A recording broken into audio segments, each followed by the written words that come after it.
Welcome to the Great Birth Rebellion podcast. I'm your host, Dr. Melanie Jackson. I'm a clinical and research midwife with my PhD, and each episode I cast a critical eye over current maternity care practice by grappling with research and historical knowledge to help you get the best out of your pregnancy, birth, and postpartum journey. To get access to all the research that I use to create every single podcast episode, you can join the mailing list at melaniethemidwife.com. Welcome to today's episode of the Great Birth Rebellion. This is a really special one, and one that I felt compelled to deliver after reading what's probably the most compelling research article I've ever encountered. Today's episode is drawn completely and solely from the research article called Challenging the Colonisation of Birth, Koori Women's Birthing Knowledge and Practice, and it draws on historical and archival evidence to help describe and pull together accounts of the birthing practices within Aboriginal communities around Southeast Australia before the time of colonisation. I would encourage you to access this article and read it word for word. It's really easy to access in full text via the Australian Midwifery History Archive, which was collated during a project conducted through the Australian College of Midwives. So all the details for those archives and the full text of this paper are in the resource folder for those who are on the mailing list for this podcast, but they are freely available for anyone else who wants to do a bit of legwork to search the internet for yourself. So in this episode, I'll be using the article to make reference to Aboriginal birth practices and Aboriginal people mentioned throughout the article. In the recounting of the information in this article, I do so with the utmost respect to the Aboriginal people, the original and rightful custodians of this land, which we now call Australia. I acknowledge that we live and work on stolen land and pay my respects to elders past, present, and emerging. I also apologise in advance for my potentially poor and uneducated pronunciation of some of the people and place names that are documented in this article. So this article, Challenging the Colonisation of Birth, Koori Women's Birthing Knowledge and Practice, by the authors Karen Adams, Sharon Falkhead, Rachel Stanfield, and Peter Atkinson.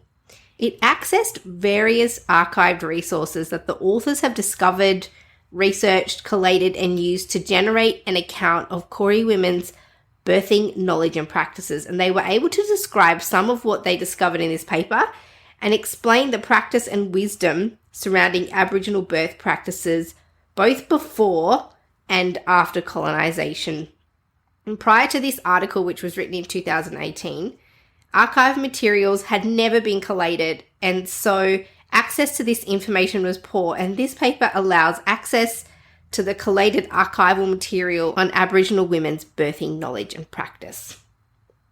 In Southeast Australia, colonisation was particularly brutal and interrupted a 65,000-year-old oral culture, and in Southeast Australia, the process of colonisation actively eroded Aboriginal women's knowledge and practice of birthing. And for those listening who perhaps are not in Australia, or you're overseas, or if you are in Australia and you don't understand what I mean by colonisation, Australia was colonised by Westerners around 1788. In the southeast area of mainland Australia, colonial processes were particularly brutal for Aboriginal people, and after the initial European incursion into the country of the Eora peoples in the Sydney region from 1788, Aboriginal groups whose country is now within the states of New South Wales and Victoria were subjected to widespread dispossession, violence, and introduced diseases in the 19th century as Europeans took up large areas of the country and forced Aboriginal communities into missions and reserves. And these communities in the southeast of Australia felt the effects of European disease before they even met European people. There was smallpox sweeping through Aboriginal populations along the rivers of central and western Victoria from an epidemic that first hit the Aboriginal people in the Sydney region in 1790 and then another in 1830. Once colonisation had begun in Victoria in 1835, the Aboriginal people in that colony were quickly subjected to large-scale settler incursion. And during the 1830s and 1840s, the Western District of Victoria had a reputation as the two worst areas of violence in the colony of New South Wales. In the early years of the colony of Victoria, there were astounding rates of population decline amongst Aboriginal communities, with declines estimated to have been 80% less than 20 years prior. So they essentially exterminated the Aboriginal communities. By the mid to late 19th century, Aboriginal populations were being relocated to missions and reserves and brought under increasing levels of surveillance and subjected to increasing pressure to give up their cultural practices. And this includes practices where governments were enabled to legally remove Aboriginal children from their parents. And this is where we speak about the stolen generations. This process of colonisation impacted on the ability to maintain cultural knowledge, including birthing knowledge and birthing practices. Despite this extraordinary level of colonial interference and genocide, Aboriginal people have staunchly maintained and revived cultural knowledge and practice, and revival began gathering momentum in the 1980s with the repatriation of physical cultural material and management of intangible cultural heritage, such as the sharing of cultural knowledge through the Aboriginal lens. The other thing that's happened through colonisation is that Australian health practices now often omit Indigenous knowledge and focus on illness and pathology that has risen from colonisation that was imposed through Western interference. And now we continue to colonise healthcare by imposing a Western cultural model that is not inclusive of Indigenous modalities of well-being. So challenging the colonisation of birthing through the inclusion of Aboriginal knowledge and practice is imperative if we are to reverse the impact of colonisation on birth practices and outcomes for Aboriginal women. In order for Aboriginal to enact self-determination in their birthing, the women require access to cultural knowledge, and this is essentially derived from two sources.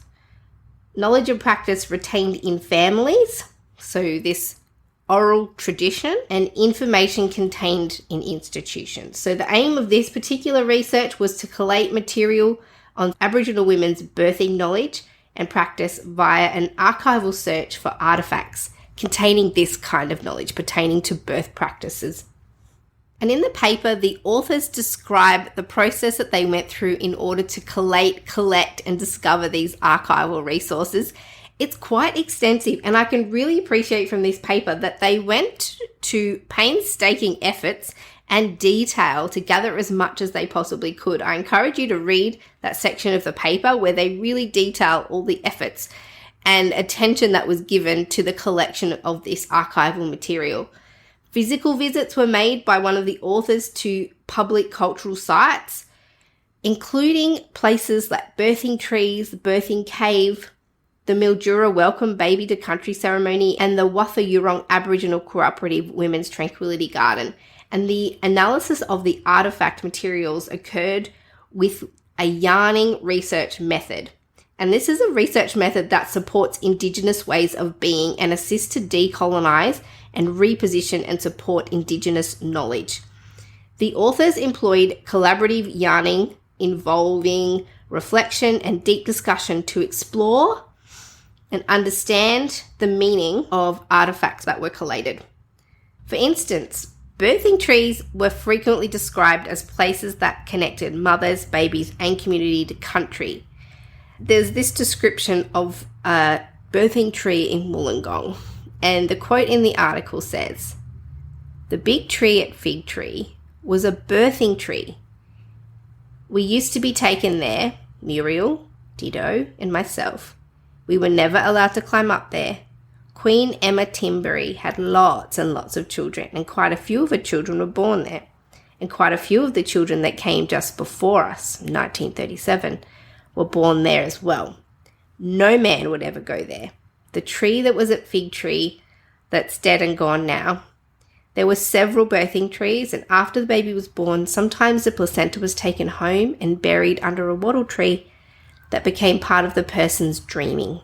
And sometimes the placenta was buried under the fig tree. And that information was handed down to me. That's a quote. And anecdotally, the Aboriginal community know of many birthing trees. However, very few are publicly documented. But there is one well-documented birthing tree which is located in Western Victoria under Warrant country and was described as the Aboriginal maternity tree is a giant river red gum, estimated to be about 700 years old. It has a 15-metre girth, and its hollowed-out centre was used as a shelter by the Warrant clan, particularly by Warrant women giving birth. And the tree has fused branches, which this article describes as a method whereby Aboriginal people altered the tree's appearance to signify that it had significance on a cultural map. And it's likely that the larger area surrounding the tree was used as a birthing space as well. For instance, Aboriginal women were identified as using the trees to lean against during birth, and Indigenous women in other parts of Australia have also described using trees to lean against to support a squatting birth position. And giving birth under trees or people being born under trees is really well documented through the oral Indigenous culture. And Stan Grant, a predominant Indigenous man, documented that his maternal grandfather had been born under a tree near Coonabarabran in New South Wales. And Joyce Williams, a Wiradjuri, was born under a tree and her placenta was buried there. And her grandmother told her that the burial of the afterbirth connects you to country. So the birthing trees are highly culturally significant. And the archival materials describe more ways that the trees assisted with labour. So Indigenous women in other parts of Australia tell the story of using the tree branches as part of an active labour tool. For example, in Northern Australia, where Molly Wadaguja, a senior Aboriginal health worker from Gupanga in Arnhem Land, recounts, she says, I said to them, I've got lots of pains, and they said to me, you look, that tree over there, that bending one tree, you go there and you have a little swing up and down, up and down. So I did. And research conducted on women's experience of labour and birth in Maningrida, Arnhem Land, also described the use of trees to assist with labour. So there was one quote which describes that her mother had told her when she had a lot of pain, she should make the baby come out quickly by going to a tree in a bush. She should get a branch of the tree and pull down on it and swing on it up and down, not backward and forward, up and down. And cultural birthing areas are not just associated with trees they discovered through these archives, but birthing caves were also described. And it's similar to the birthing tree that the cave was used in conjunction with the surrounding environment. The article describes that in some parts, when a birth happened near a seashore, it was custom to warm the sand on the sheltered side of a sand hill by making a small fire on it, and then when the babe was born, a hole was scraped and it was placed in it and covered up to the neck with warm sand. And after a lapse of a few hours, it was given to the mother, and her attention to it alone was deemed to be sufficient. It was possible that the fire described in that account was used to sterilize the sand.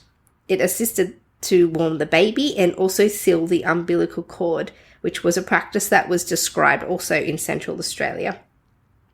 And an elder from South Australia also provided further explanation of using sand with newborn babies to clean and connect the baby to country. And she says, when we were born, grandmother cleans us with the warm sand, not with water.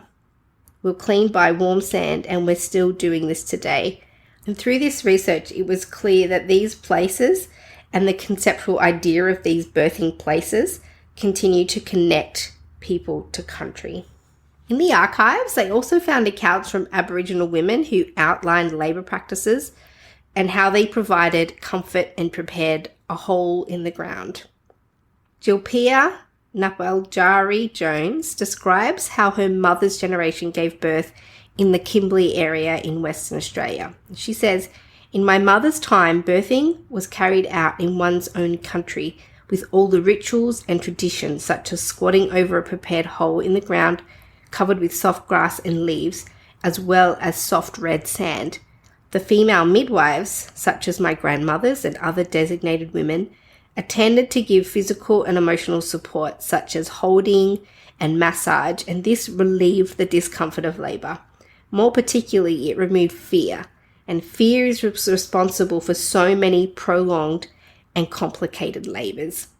And squatting in an upright position during labour is recorded elsewhere, but throughout a lot of the archival evidence that these researchers discovered, women from Maningrida, Arnhem Land, say that the Aboriginal way to birth is to squat with flexed legs. Their heels were under their bottoms and knees spread out.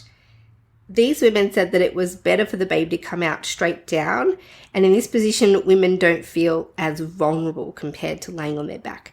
And the women were encouraged to control the passage of the head and protect the perineum by squeezing their buttocks with their heels.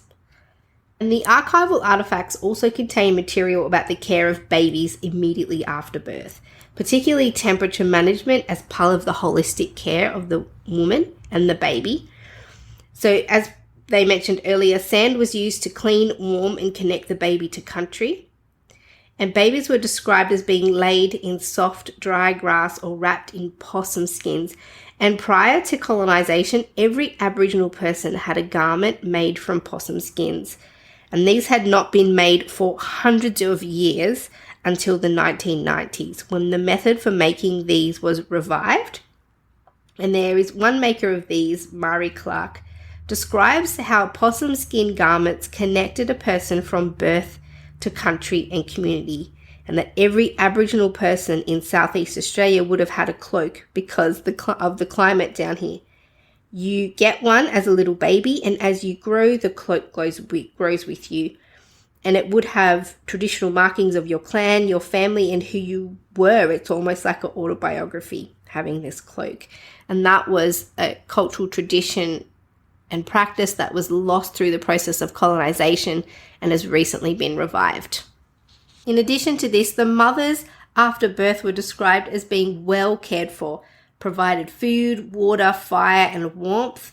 It's described that women were being kept warm with hot stones and that the fathers would visit the newborn baby and mother, providing firewood and water.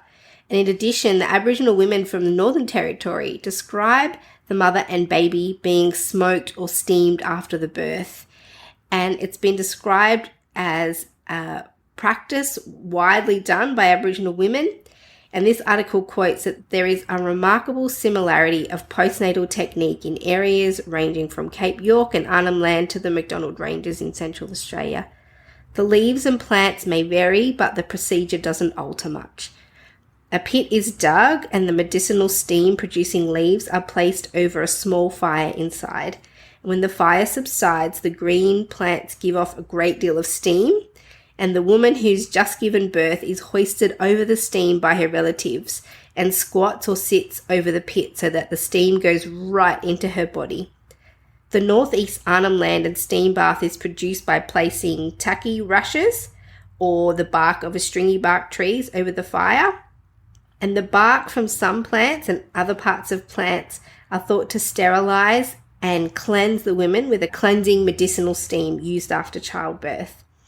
The other thing that this article did was provide some really specific information about Aboriginal midwives. And in Western culture, we've started to lose respect and reverence for midwives as part of our community. Partially that's because the work of midwifery has been hijacked by medicine, and midwifery practices are not necessarily always in servitude to the women. This is different depending on the workplace and the model of care that you provide. However, the practice of midwifery in Western cultures is coming under increasing suspicion because of its connection to medical practices around birth. But that wasn't the case here with Indigenous women. In comparison to descriptions of labour and birth practices, the archives provide an abundance of material on Aboriginal midwives, and these women were described as helping women through their labour and training younger women in midwifery skills. The Gudjit Jamara midwives are described as attending at births and being paid or honoured for their time with possum skins. And there's a quote that says, "During her confinement, her husband lives elsewhere. The neighbouring women's warrants are temporarily deserted and everyone is sent away from the vicinity except 2 married women who stay with her. Should she not have a mother to attend her, a professional woman, a Guinan, is sent for and compelled to nurse her and the baby till she is able to attend to it and to resume the performance of her domestic duties. In return for these services, the nurse is kindly treated and well fed and generally presented with a possum rug." And Aboriginal midwives also attended non-Aboriginal women of the colony to assist in their birthing. So Uncle Lenny Clark describes about how Aboriginal midwives helped with the birth of babies for everyone in southwest Victoria. And he says that when children were born, it was always the Aboriginal female elders that would deliver the children into this world. And not only that, even today, some of the real older people in the white community that will still tell you the stories of some old auntie turning up and delivering their people. And so these elder midwives, they not only delivered children in our community at Framlingham, they also delivered all around in the surrounding areas. And Aboriginal women practicing midwifery continued when the people were moved into missions and reserves. And Aboriginal women practicing midwifery continued when the people were moved into missions and reserves. And Louisa Briggs was described as an expert midwife and nurse. And Aboriginal midwives are described with reverence, admiration and pride. And the ability to name the Aboriginal midwife who was your midwife provided social connection and strengthened identity. And it was described in oral histories where Auntie Laura Bell talks about the Lake Conda and the woman who delivered babies there. The grannies, they were the midwives there. They had the babies like Granny Arden and Granny Foster, and they delivered the babies. Auntie Ivy Marks talks about the midwives at Lake Tyers and the practice of active labour. The midwife was Auntie Ethel Hood, and she was really good with us when we used to have our children. She more or less knew what to do and what not to do. And we never had vehicles to bring us from our houses. We had to walk in labour. We used to walk, and every time I had my children, it was always lightning and thunder or a storm or something. And Uncle Colin Walker talks about this, his grandmother and great-grandmother, and how midwifery skills were handed down. And he says, "I remember when I was a child because my grandmother was a midwife and she had it handed down to her from her mother because my great-grandmother, Auntie Hamilton, was the first midwife around to ever get a certificate, the first Aboriginal woman to get a certificate for a midwife." So it was handed down just like men handed down their culture and knowledge, and the women's business, they did their thing. And Rita Watkins describes the importance of Aboriginal midwives being involved in the birth of children and defying government regulations, which attempted to remove social connection between Aboriginal people. And Rita Watkins says, "I believe the government policies that affected our families' lives did not deter us as Aboriginal people. My mother went back to Lake Tyers so that I could be born with the help of Auntie Julia Thorpe." And Uncle Sandy Atkinson talks about his experience at Kamajunga and the respect that was given to midwives and their cultural position as leaders in the community. And he also describes an important change in practice whereby the imposition of Western medicine starts to undermine the cultural practice of Aboriginal midwifery. And here's where we learn about the importance of midwives within the Aboriginal culture at this time, as described by these archival materials. Being born with the granny midwives was part of the cultural practice, and the dispossession of birth from the country and from the community that occurred when Western medicine starts and when colonisation starts is part of the erosion of the Indigenous culture. Uncle Sandy Atkinson says, "I often tell the story about Nanny Nora. She was like a midwife, and she was sort of somebody special because she could spill across many political boundaries because she was a midwife, and I was delivered by her, and lots of people in my generation was delivered by Nanny Nora.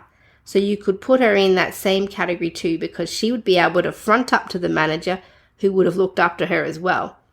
In every Aboriginal society, there would have been these midwives. That was a powerful person in that community. But then come the days later on where they established a little hospital, and so then that was taken away from these women and put in the hands of registered nurses who came there. And Uncle Sandy's story provides an example of how colonisation undermined Indigenous women's position of power and increased colonial control over management of women's bodies.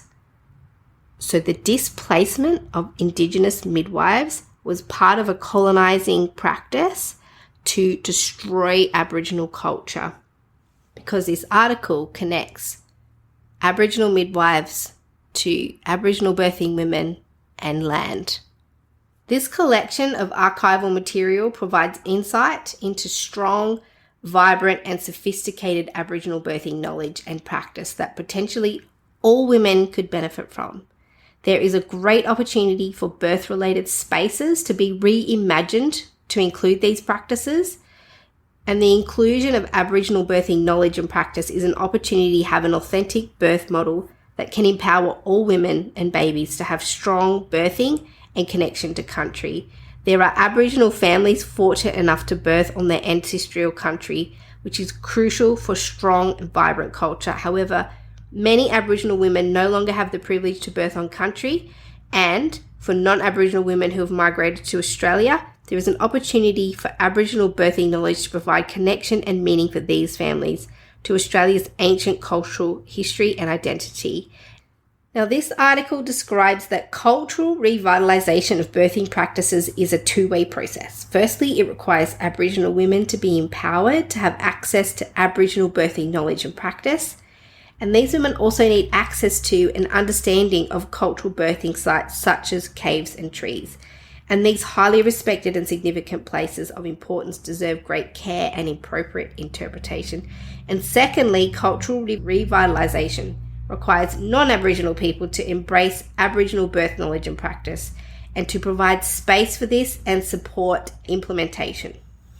Birthing institutions and policies and procedures need to be inclusive of Aboriginal birthing knowledge and practice, with associated employee professional development, and midwifery scholarship also needs to include Indigenous birthing knowledge and practice, in particular addressing the myth that modern Australian nursing and midwifery started with Florence Nightingale, because in fact Australian midwifery has much more ancient and vibrant roots and a component of the oldest continuing culture in the world.